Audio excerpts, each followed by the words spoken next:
Welcome to MSP Voice, the weekly show for MSPs by MSPs. Brought to you by MSP 360, the #1 cross-platform cloud backup.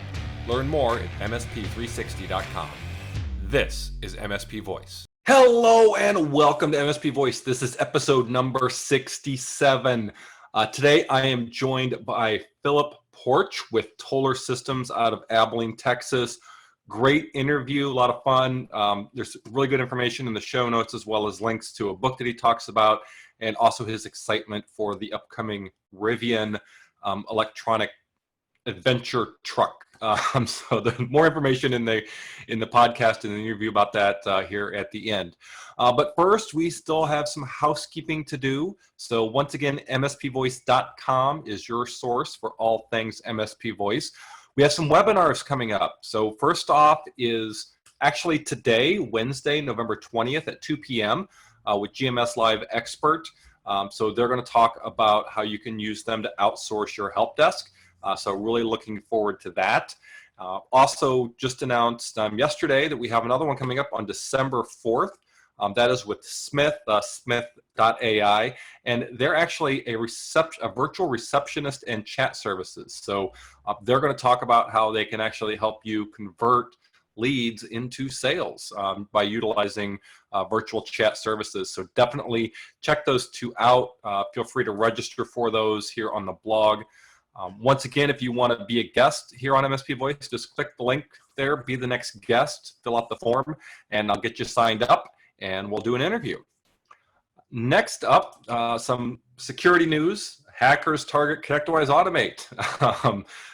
So ConnectWise actually warned their customers. It was via tweet that if you're using on-premise ConnectWise Automate, that you need to make sure that your ports aren't left open. So it seems like common sense, but always something good to remind. This is in the MSSP alert.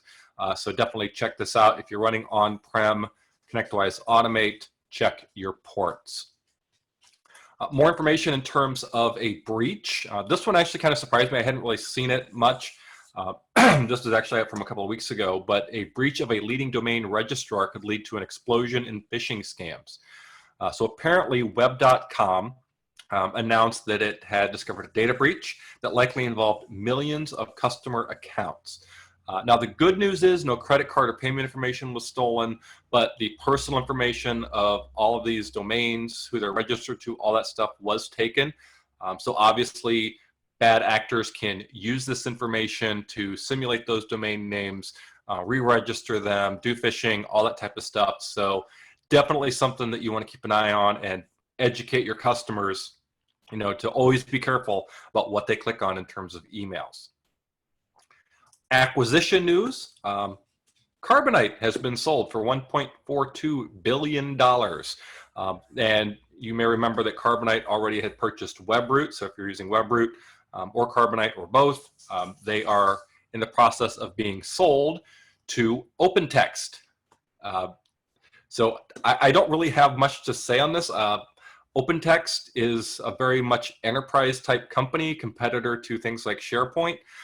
In terms of document management collaboration type things.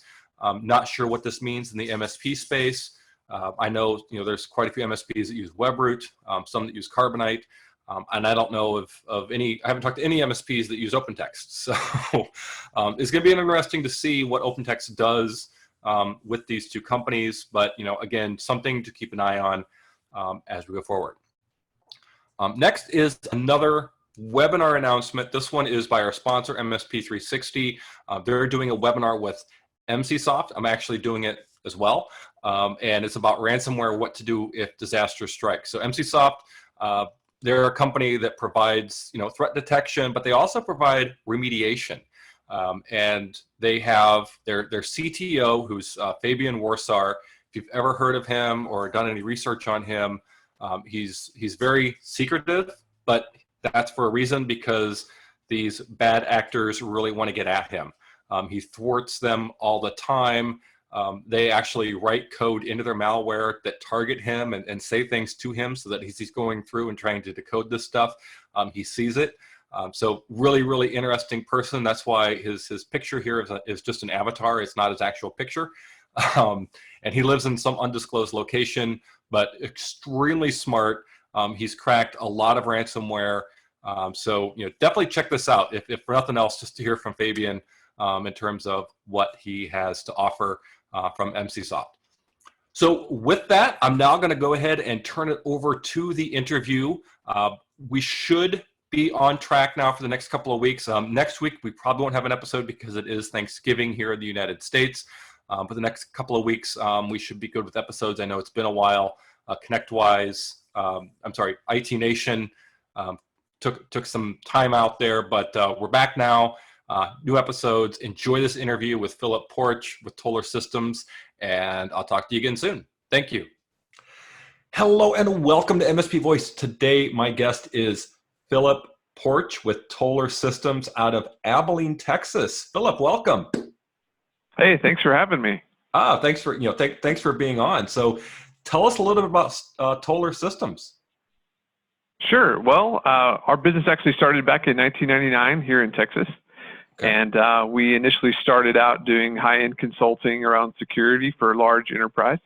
And back in around 2012, we shifted to the managed service market.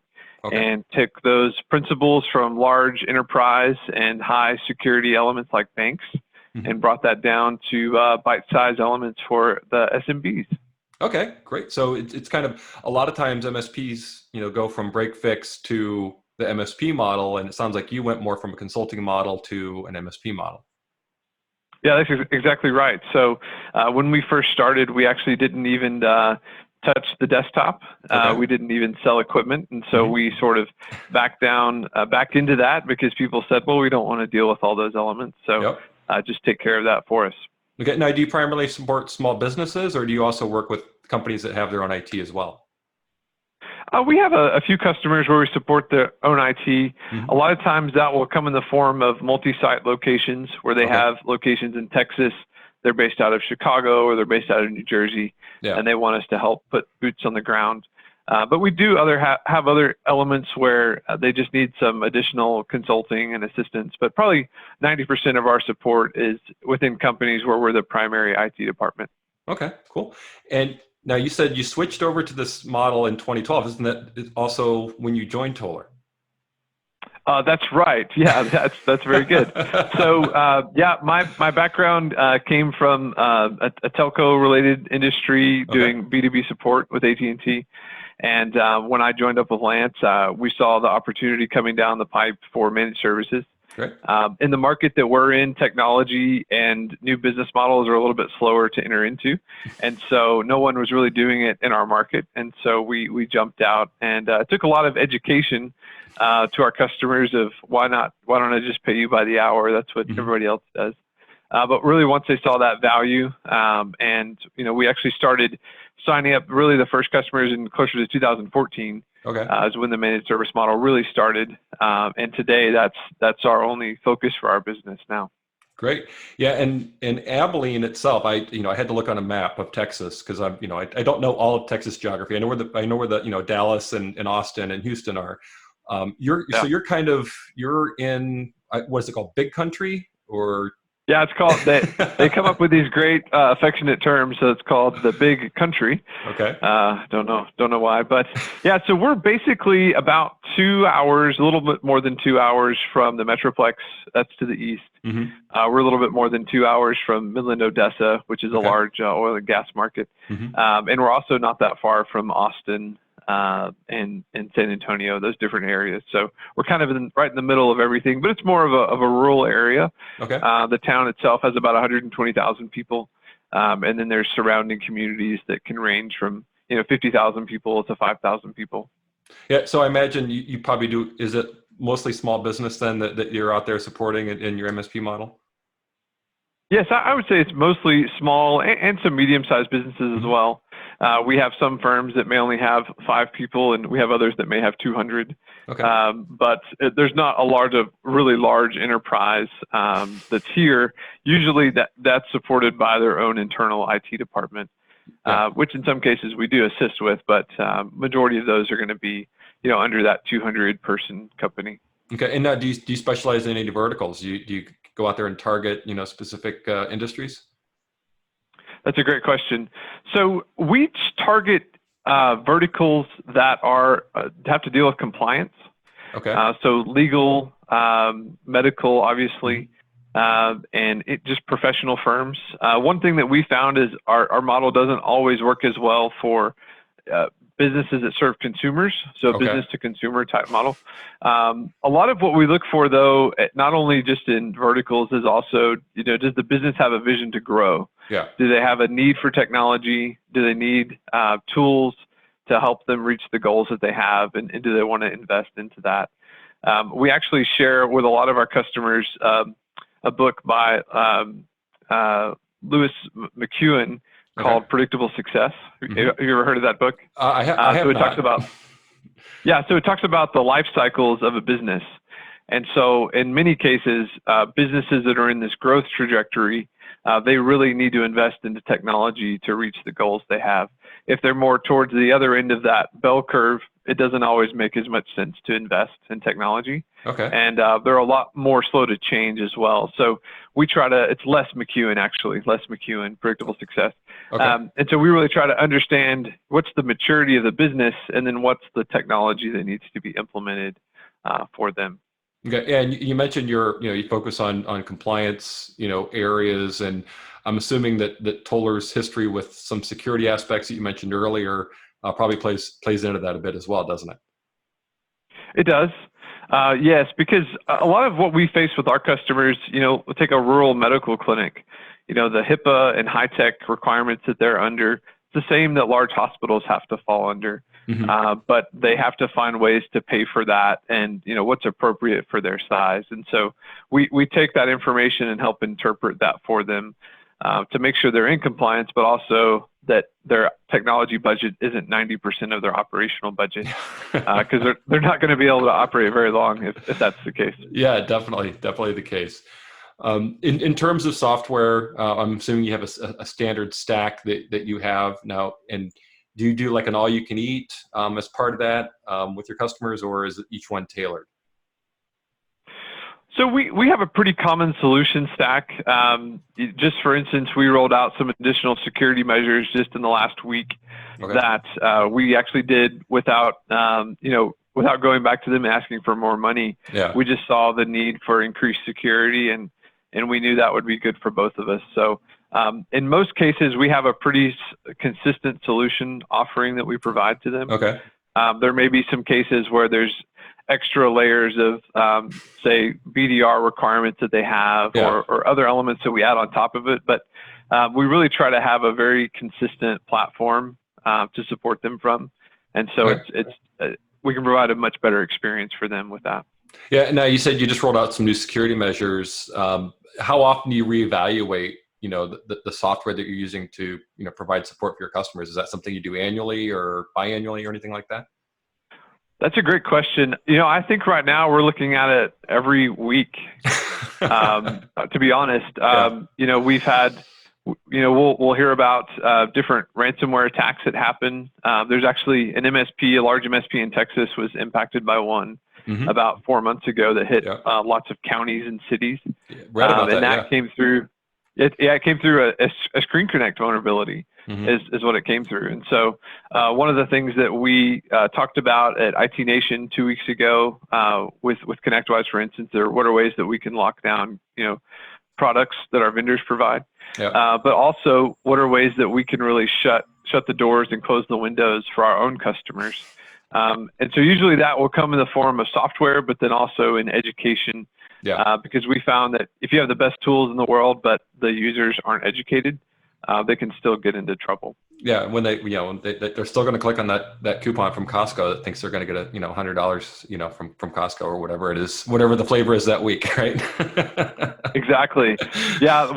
One of my favorite ones is we luckily didn't go anywhere because we had the right procedures in place, but someone was shopping on a Chinese website for a handbag that they thought they really needed. Like, well, there's some maliciousness in that site, so don't get out there and do that. I think another thing that we have to balance is, how do we educate our customers on the reason why behind we're doing all these measures? Yeah. And also to help them understand, this is a legitimate informational tool you're getting, not just another element of spam for your organization. Yeah, and I find that like you said, there's tools available to kind of help prevent it, but at the end of the day, that education really is key in making sure that not only your customers, but even your employees, right, the ones that are supporting it, that they have to be educated as well, because the threats come from all over the place. Exactly, and they change every day. There's no way that we can, like all of the antivirus vendors talk about, there's new threats every single day. And so if we can get them to have this methodology and a way of thinking about technology, then we can really protect them.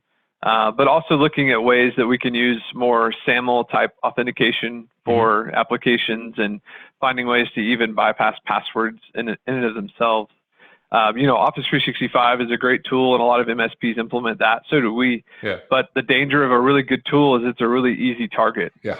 I don't remember the stats, but it's some crazy number, billions of users of Office 365. So if I'm a hacker, am I going to pick to try to brute force attack Juno.com, or am I going to pick Office 365? Well, I'm going to pick Office 365. So just finding ways to harden that and shut out things that aren't needed. One of the things that they talked about at IT Nation 2 weeks ago was that, MFA can be a really big game changer, not only for our organizations, but also for the clients. That and 95% of the breaches, if that was in place, the impact, it wouldn't have been a breach. So that's another just educational. But sometimes that can frustrate customers. Oh, it's another step, it's another password I have to remember, it's this other thing. But we find that the payback on that is worth it. Yeah, once they understand, why you're doing it and what the risk is, hopefully they understand that, that extra step to, verify your identity is truly needed. Exactly. So, thinking about, your career and where you're at now with Tolar and where Tolar Systems is at in general, what kind of advice do you have for someone who might be looking to get started in this industry and managed services or IT services? And don't is not the right answer. Question. Don't stay away. No. I believe that our economy, and specifically the managed service space, that there are more needs that could ever be satisfied with the current providers, and so there's always going to be that space. It's not a fixed pie. I don't have to take from you to get from me. Yeah. I think what I would encourage someone new coming into the managed service space would be to take the time to really understand the customer's business, and maybe take some specialty or some knowledge they already have and really leverage that to create a competitive advantage or competitive difference in that. So one of the things that we tout kind of about our organization is that, Lance, my business partner, is a technician of technicians, and so he's very technical and can see things from many different angles technically. But I'm more of a business guy, so I think in business processes. I think in the return on an investment. I think about the people element in technology, and so for us, that's been an advantage, because we can walk into situations from two different perspectives versus just coming in as the technology person, I'm going to fix it for you. Yeah. No, good luck. So for us, having that, that niche of approach will really help customers more easily work with a new MSP, because it may be hard to compete with very large entities that have hundreds of staff and marketing engines, but if you're able to find those niches and that interaction of your unique ability and the needs in the marketplace, then that's typically a great spot to fit into. Okay, and then kind of, I guess, building on that, you talked about some of your differentiators and what you guys do. How do you acquire new customers? Do you guys advertise? Is it mostly word of mouth? What's the strategy there? Sure, that's a good question. So advertising is definitely a big part of what we do. We have a pretty heavy digital focus. Referrals are also a very powerful thing that we ask for. And it's interesting when you get into certain verticals, even though those people may not say that they enjoy spending time with each other, so maybe attorneys, a lot of times they will refer who they're using to other people because they want them to have that same experience. Yeah. So, I think as we look at the new frontier of MSPs, I think the foundation has to be in the customer experience. And so if that customer experience is there, they feel really well served, and they naturally talk about your services to other people. Okay. And that's where you really have that seat of influence, because in a referral situation, it's not a cold relationship. Yeah. It's one that's been matured and followed through because of the experiences this other customers had with you. And so if you're able to bypass all of that time and really begin the conversation, that's powerful for us. We also are intentional to be a part of some different community groups that serve different, like, public sector type groups, and kind of be able to have a presence inside of those. Just today, we're sponsoring one of our clients, Future Farmers of America organization, because their family's really passionate about it, and we want to partner with them inside of that. So you just have to find those pockets where you have influence, and every market is different as well. Yeah, definitely. So in terms of what it is you do and your passion, right? What is the greatest part of managed services and what it is that you do? What gets you out of bed every day? Yeah, that's good. Well, I think my greatest passion comes from being able to know my customers' businesses so well that I can sit at a table with their vendors or potential vendors and rally their case and justify that the technology that's being recommended to them is going to meet their business need. Okay. That's what I enjoy the most, because at the end of the day, anybody can fix a broken computer, anybody can fix a printer, although most people don't like to work on printers. I don't. But it's really that next level of relationship that you have with a customer, where you can truly understand where they're going, and then how does technology fit inside of that. That's the real joy that we have, and I think that's why that we exist for our partners. Okay.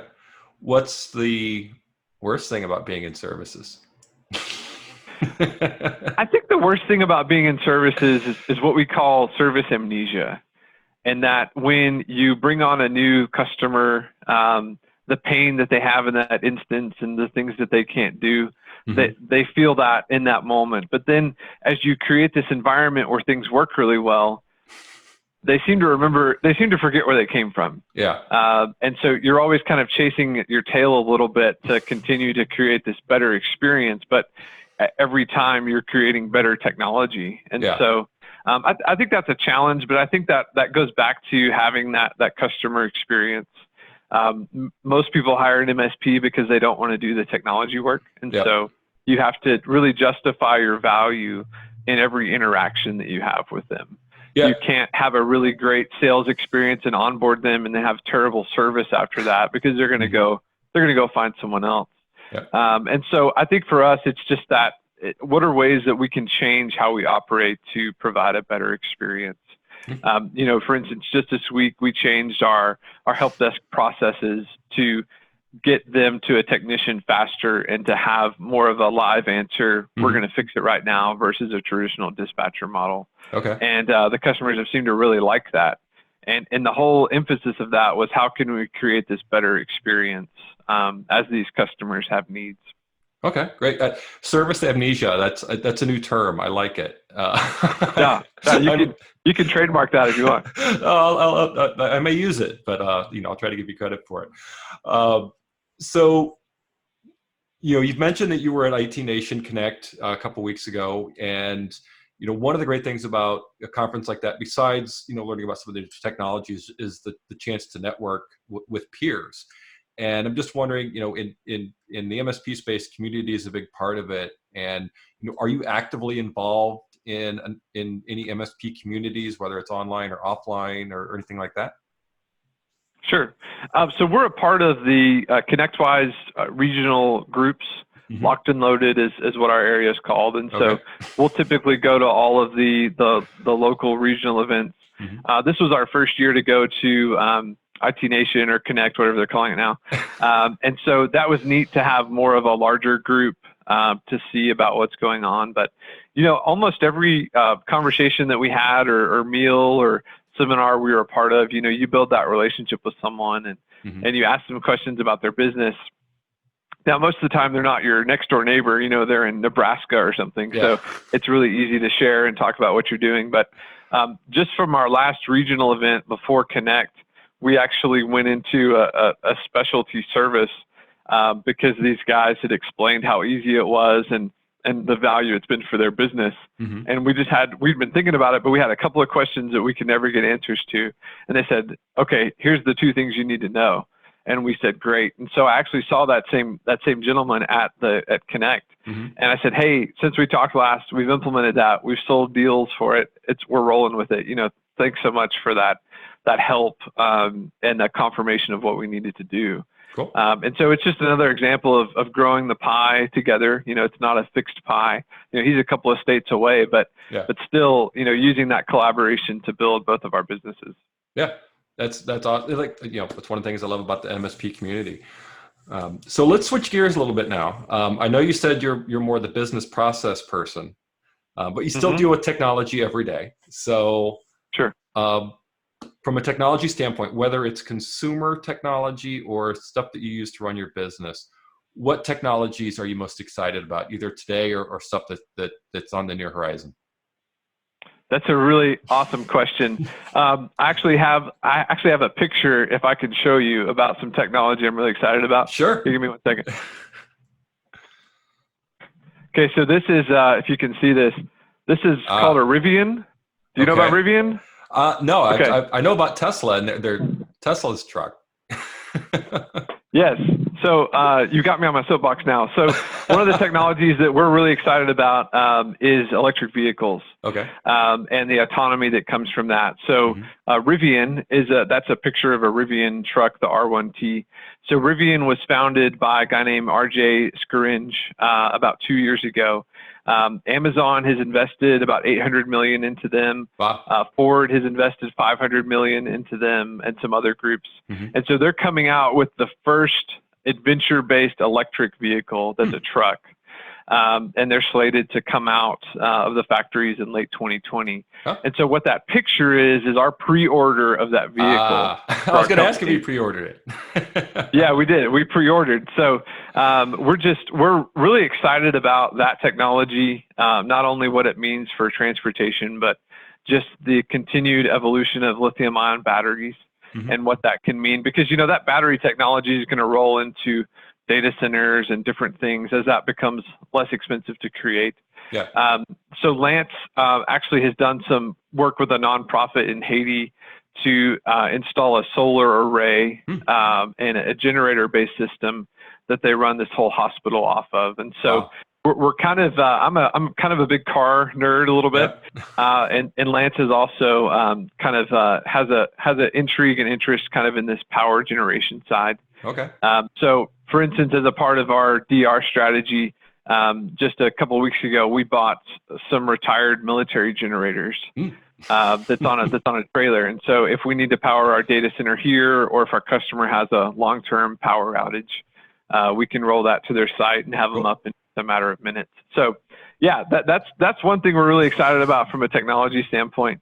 I think from an MSP, not consumer grade, I think the continued evolution of just having more artificial intelligence and having ways to, one of the things they talked about at Connect is this council or this group that's going after these cyber attackers, that these people that are creating ransomware. Yeah. And so if we can turn that technology sort of back on that group and find ways to really shut down that industry.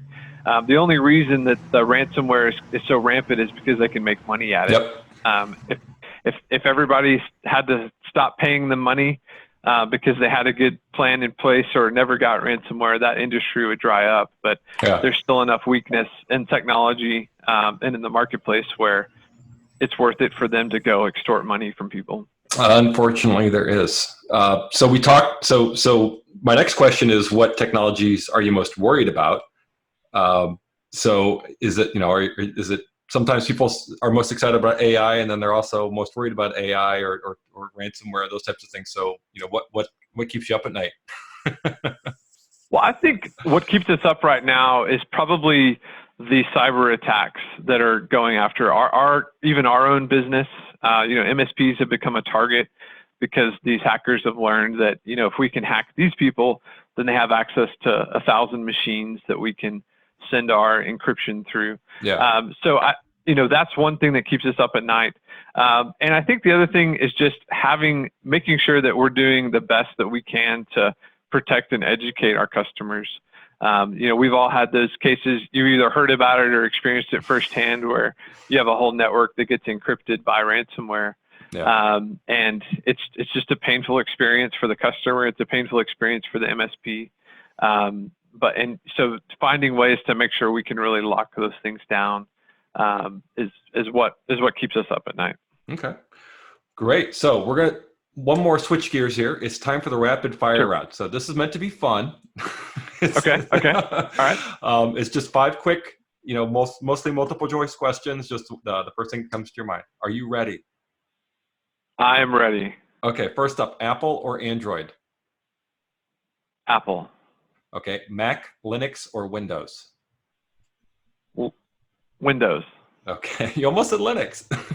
I did. Amazon, Azure, Google, or some other cloud service? The Azure. Okay. Local backups, cloud, or both? Hybrid. Okay. Virtualization. Should you always virtualize? Always. Okay. And finally, which is worse, printer support or vendor cold calls?